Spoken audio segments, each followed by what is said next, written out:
Ya, selamat pagi anak-anak. Bagaimana kabar kalian dari rumah? Semoga semuanya tetap sehat dan tetap semangat untuk belajar. Pada kesempatan ini, kita akan mengikuti pembelajaran daring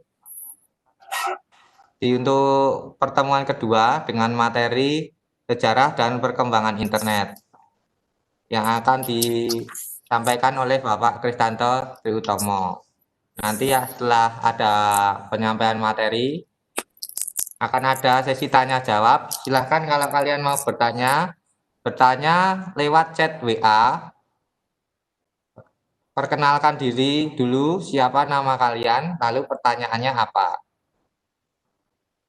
Kemudian setelah sesi tanya jawab nanti juga ada kuis.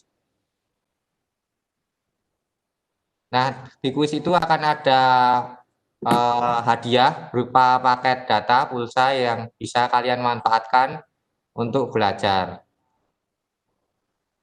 Kemudian jangan lupa sebelum mengikuti pembelajaran ini untuk presensi ya, linknya sudah disampaikan tadi di chat YouTube, bisa kalian lihat atau di WA bisa kalian perhatikan.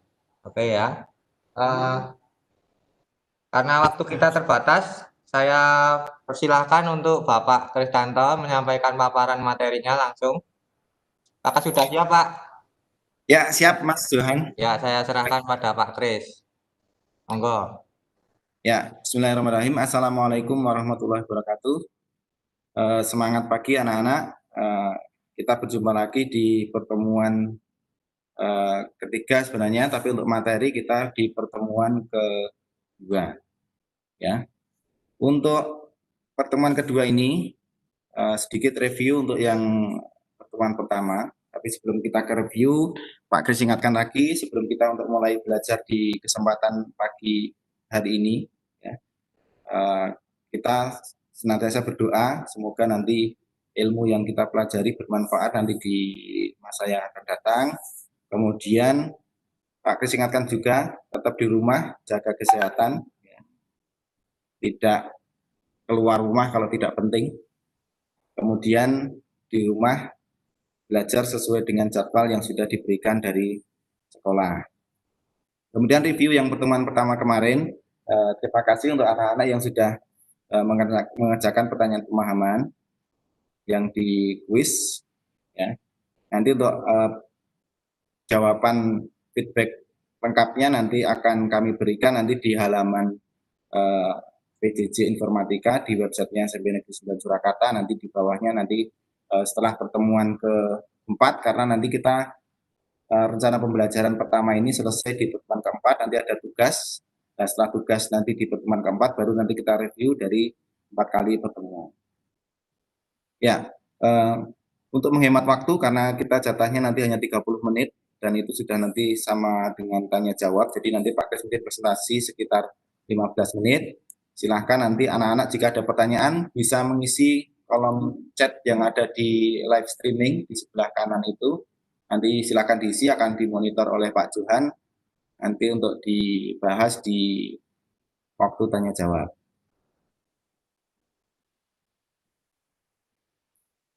Ya, kita masuk ke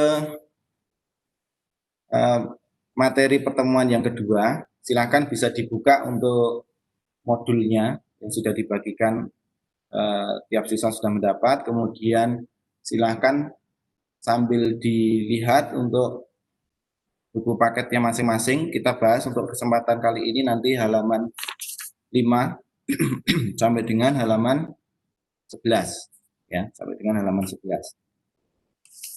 Ya, jangan lupa nanti isi presensi, ya, link yang sudah di-share oleh Pak Johan sesuai dengan link yang sudah di-share oleh kelas 3. Kemudian hari ini khusus untuk kelas 8 live streaming.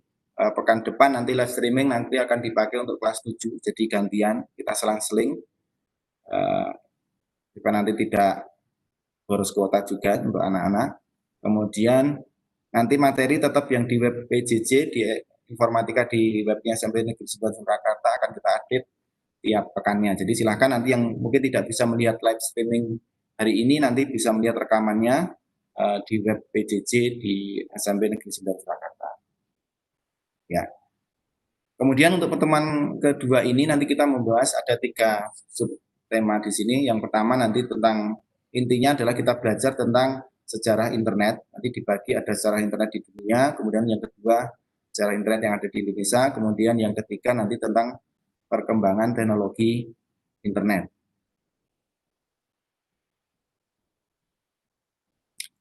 Ya, kita mulai dari sejarah internet yang ada di dunia.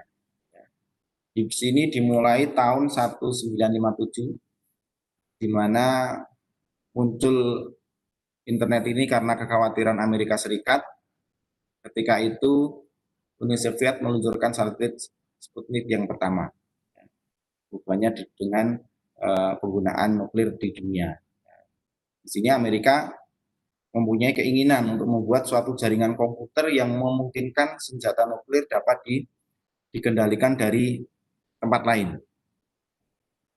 Maka dibentuk tahun 1962 itu ARPA, Advanced Research Project Agency. Jadi ini sebuah penelitian tapi di bawah Departemen Pertahanan Amerika Serikat, hubungannya dengan tadi tujuannya untuk membuat jaringan komputer yang digunakan untuk mengendalikan jarak jauh.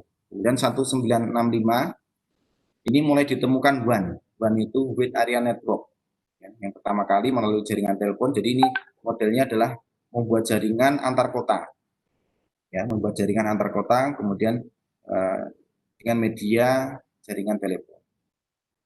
Kemudian tahun 1966 ya, ARPA ini berkembang, kemudian bekerja sama dengan 4 universitas. Ya. Bisa dilihat di halaman ke-6, di sini ada perubahan nama yang dari ARPA menjadi ARPANET karena bergabung 4 universitas. Salah satunya adalah University of California Los Angeles, kemudian Stanford Research Institute, kemudian ada University of California Santa Barbara dan University of Utah. Ada 4 universitas yang bergabung dengan ARPA. Dan ini merupakan cikal bakal adanya internet. Kemudian tahun 1970 bergabung beberapa kampus dan lembaga ke ARPANET. Ini semakin besar lagi. Kemudian tahun 1971 ini mulai ditemukan adanya Telnet dan FTP. Ini beberapa fasilitas yang ada di internet, nanti akan kita bahas di beberapa pertemuan nanti di belakang. Hanya saja untuk singkatnya, Telnet ini biasanya digunakan untuk meremote komputer yang letaknya berbeda. Kemudian FTP itu nanti protokol yang hubungannya dengan ketika kita mengupload dan mendownload file, ya, mengunggah atau mengunduh file. Kemudian pada tahun 1972 ini mulai ditemukan email, ya, dengan ditemukannya simbol @ ya. Di sini ditemukan oleh Ray Tomlinson. Seperti kalau kita punya email misal bejo@gmail.com gitu ya. Ya, Bejo ini sebagai username-nya, @ itu menunjukkan dia letaknya di server mana. Gmail.com adalah nama server di mana akun tersebut berada.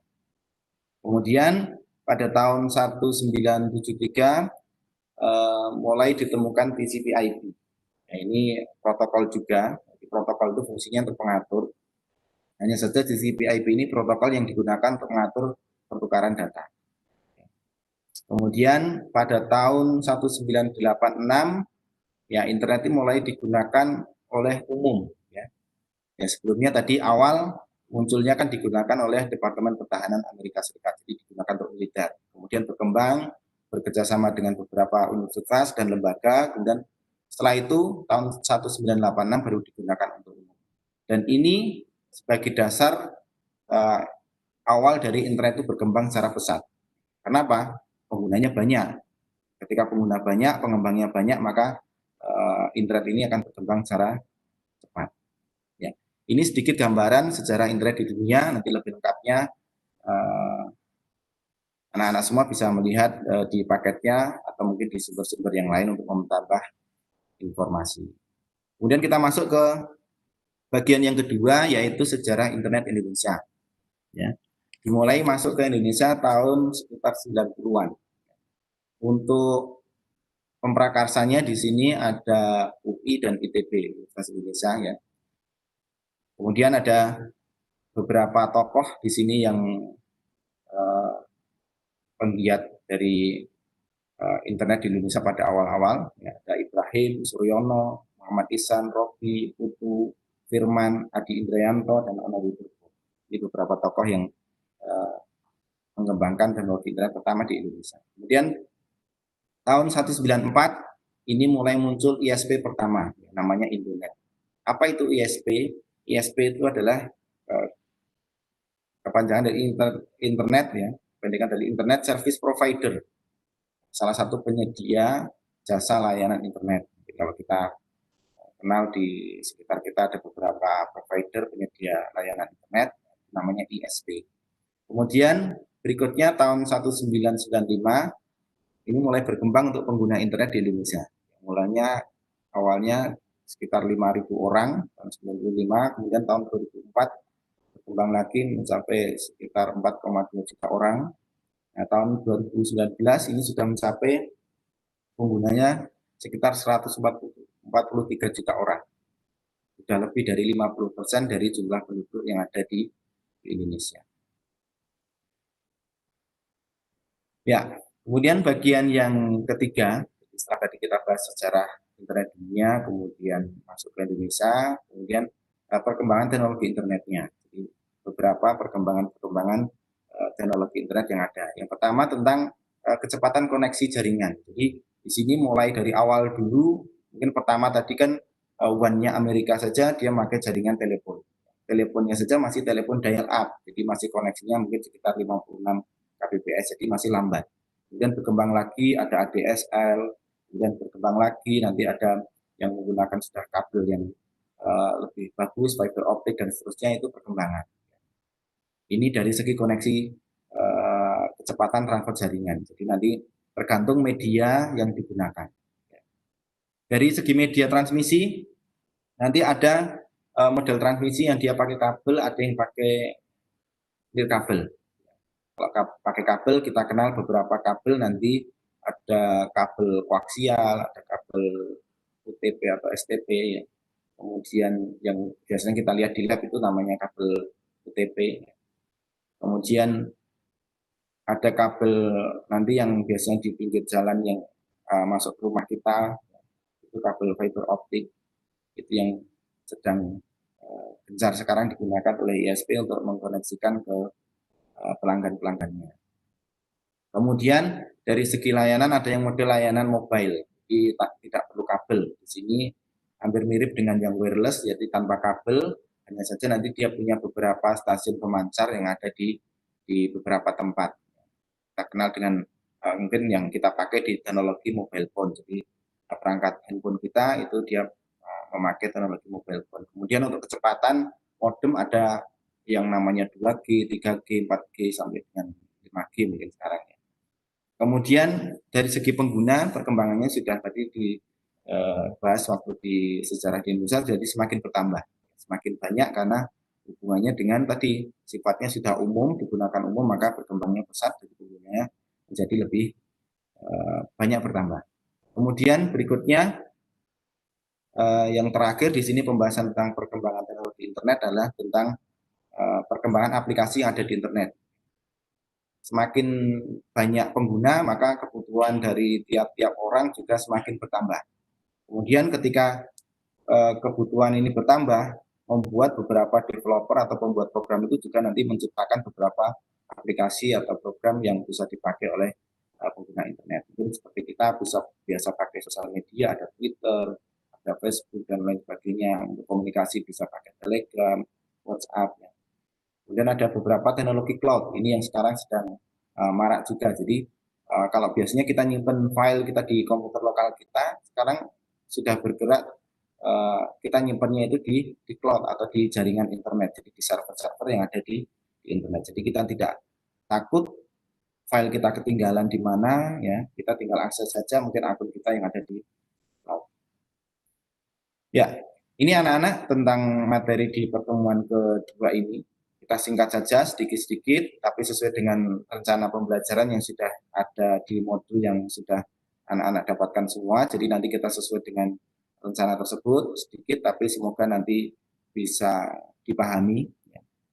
Kemudian ringkasan untuk pertemuan kedua ini mengulas tadi, yang pertama tentang sejarah internet dunia, dimulai dari negara Amerika, yang pertama digunakan untuk militer, kemudian baru berkembang ke universitas, kemudian ke lembaga, baru digunakan untuk umum. Kemudian masuk ke Indonesia tahun 90-an dengan program Karsa 2 Universitas UI dan ITB dengan beberapa tokoh tadi. Kemudian bahasan yang terakhir tadi tentang perkembangan teknologi internet, yang mulai dari tadi kecepatan transfer data, media transmisi yang dipakai, kemudian banyaknya pengguna, termasuk juga beberapa aplikasi yang ada di internet yang semakin banyak.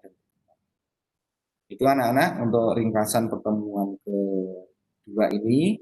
Nanti silahkan yang pengen mengulang mulai dari perkenalan pertemuan pertama, pertemuan kedua, silahkan bisa diakses di web PJJ-nya SMP Negeri 9 Surakarta, terutama yang di mapel informatika yang kita pelajari hari ini. Ya, perkembangan pelajaran kita sampai di mana posisinya. Sekarang kita belajar di pertemuan kedua tentang sejarah dan perkembangan internet. Ya, besok pertemuan berikutnya yang ketiga kita belajar tentang jaringan komputer. Jadi sudah disinggung di depan ada namanya WAN, ada LAN, ada MAN. Nanti besok kita bahas di sana. Kemudian topologinya apa saja, alat yang digunakan apa saja, kelebihan dan kekurangan yang kita pelajari besok di pertemuan ketiga insya Allah. Kemudian nanti pertemuan terakhir baru membahas tentang bagaimana menghubungkan komputer ke internet. Seperti itu anak-anak. Sekian dari Pak Kris untuk presentasi singkatnya. Nanti setelah ini bisa disambung untuk tanya jawab. Jika ada bisa nulis di komen di live streamingnya atau bisa kontak ke nomor WA-nya Pak Johan atau Pak Kris. Ya. Setelah ini nanti ada kuis. Silakan nanti dikerjakan kalau sudah di share linknya. Nanti kalau sudah ditutup ya. Jadi nanti mengerjakannya Pak Kris tidak nunggu, tapi nanti Pak Kris pantau database yang sudah masuk di form yang sudah dikerjakan online. Seperti itu, sampai bertemu lagi nanti di pertemuan ketiga dengan materi jaringan komputer. Terima kasih atas perhatian dan partisipasinya. Kurang lebihnya mohon maaf. Assalamualaikum warahmatullahi wabarakatuh. Ya, terima kasih Pak Tris. Berikutnya kita akan ada sesi tanya jawab. Ada beberapa pertanyaan yang sudah masuk. Saya akan coba bacakan nanti. Tolong dibantu untuk menjawab Pak Tris. Pertanyaan yang pertama dari Dani, kelas 8F. Bertanya, kenapa setiap WiFi ketika penggunaannya semakin banyak, kecepatan internetnya semakin berkurang? Ya. Nah, apa Pak? Dijawab Pak. Satu-satu dulu ya.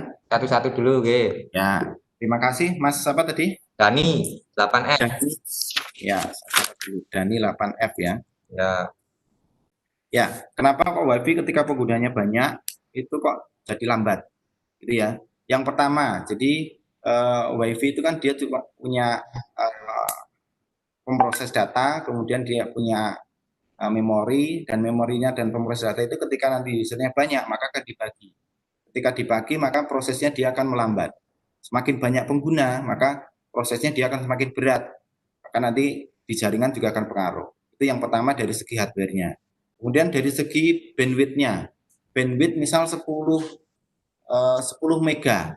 Kalau pemakainya satu ya dia dapatnya 10 mega. Tapi kalau nanti pemakainya 10 ya maka rebutan. Nanti ketika rebutan itu kalau tidak ada namanya pengatur bandwidth atau limiter bandwidth, maka mungkin yang dia pakai aplikasi downloader akan dia nyedot bandwidth lebih banyak, maka yang lain akan menjadi kekurangan bandwidth yang akhirnya akan terasa di aktivitas online-nya dia menjadi lebih lambat. Itu ya. Kemudian dari segi pemancarnya juga akan berpengaruh. Jadi ketika nanti pengguna itu banyak karena hardware-nya tadi menurun kualitasnya, maka jangkauannya juga biasanya akan semakin menyempit. Jadi berpengaruh ke sinyal yang kita terima. Itu kalau dia pakai model WiFi tadi. WiFi kan wireless, jadi ada beberapa indikator yang dia menjadi lemah. Mungkin itu Pak Johan sedikit. Ya, mudah-mudahan terjawab Dani pertanyaannya. Saya bacakan masih ada beberapa pertanyaan nih Pak Kris. Ya, Yang kedua dari Revana kelas 8F. Bertanya, apa yang dimaksud dengan teknologi cloud? Nah, ya, teknologi cloud ini kayaknya keren. ya, Yang dijawab Pak. ya, teknologi cloud ya. Teknologi cloud, jadi cloud itu awan. Maksudnya apa kok disebut awan? Awan itu letaknya kan di atas, gitu ya. Kalau kita tahu awan letaknya di atas. Maksudnya apa? Dia jauh dari kita, ya. Jadi kalau cloud itu sebenarnya untuk mengibaratkan server-server yang ada di jaringan internet yang tidak dekat dengan kita. Contohnya, misal kita punya akun Gmail. Akun Gmail kita itu sebenarnya kita dapat fasilitas untuk penyimpanan di cloud, namanya Google Drive, ya. Google Drive. Nah, Google Drive-nya itu bisa disebut dengan penyimpanan di cloud. Karena kita diibaratkan punya kapasitas penyimpanan kayak flash disk, kemudian atau hard disk, tapi posisinya dia bukan di dekat kita, tapi di servernya Google. Ya, seperti itu. Dan kita bisa akses dari mana saja, kapan saja ketika kita punya koneksi ke server di internet tersebut. Itu Mas Johan Ya, tentang oke, cloud ya. Nanti mudah-mudahan fasilitasnya banyak, itu tidak cuma untuk penyimpanan file, tapi nanti untuk beberapa ya sebenarnya kalau di internet itu ya adanya data ya, data bentuk file-file atau mungkin data yang dikirimkan di jaringan. Nanti kebutuhannya macam-macam, ada yang cuma nyimpen tok, ada yang mungkin website juga nanti itu bentuknya juga cloud kan disimpan di server yang ada di internet. Intinya itu Mas Johan. ya Pak. Ya. Ya. Ini masih ada beberapa pertanyaan. Ya, nanti diingat ya Mas Pak Johan, ini kita Ya, cuma 30 menit, jadi nanti ini sudah ya. 12.26, takutnya nanti kita keputus, jadi kita Ya, batasi ini satu pertanyaan terakhir, Pak. ya. Pertanyaan terakhir. Ini dari Maulana kelas 8G Ya. dan Kevin kelas 8A. Pertanyaan pertama, mengapa penggunaan kabel lebih cepat dibandingkan nirkabel? Kemudian pertanyaan kedua, fungsi kabel OTG. Oh, kabel. Ya. Silakan dijawab, Pak. Ya, yang pertama tentang kabel dan nirkabel, kok kabel lebih cepat ya. Kalau dari segi penghantar kan jelas itu ya. Kalau mungkin kita belajar dulu fisika itu kan penghantar yang paling bagus ya yang ada medianya, bukan pakai gelombang elektromagnetik. Jadi kalau misal ada ya, mungkin kita ibaratkan ada strom yang langsung nempel kabel dengan strom yang pakai gelombang elektromagnetik, mungkin terasanya akan cepat yang pakai kabel. Sama karena dia penghantar. Jadi media transmisi, jadi kabel dan nirkabel paling stabil, paling bagus tetap pakai kabel. Itu untuk jawaban pertama. Ya. Kemudian untuk yang kedua kabel OTG tadi biasanya kita gunakan itu cuma penghubung saja ya. Penghubung saja antara media perangkat yang mau membaca kemudian dengan perangkat yang mau dibaca. Ya, jadi seperti media koneksi saja ya. Cuman nanti OTG-nya kan macam-macam fungsinya nanti. Ya, ada yang untuk card, ada yang untuk USB, ada yang untuk yang lain sebagainya. Itu Pak Johan sedikit mungkin nanti bisa ditambah lagi nanti di lain waktu atau nanti bisa browsing-browsing lagi atau mungkin yang belum terjawab di kesempatan siang hari ini nanti bisa tanya ke WA ya, bisa nanti ke Pak Johan atau ke saya ya, yang sudah ada di WA-nya di webnya PJJ ya, bisa nanti japri. Itu Pak Johan. Ya. Ya. Terima kasih Pak Kris untuk paparannya. Demikian tadi anak-anak untuk materi tentang sejarah dan perkembangan internet.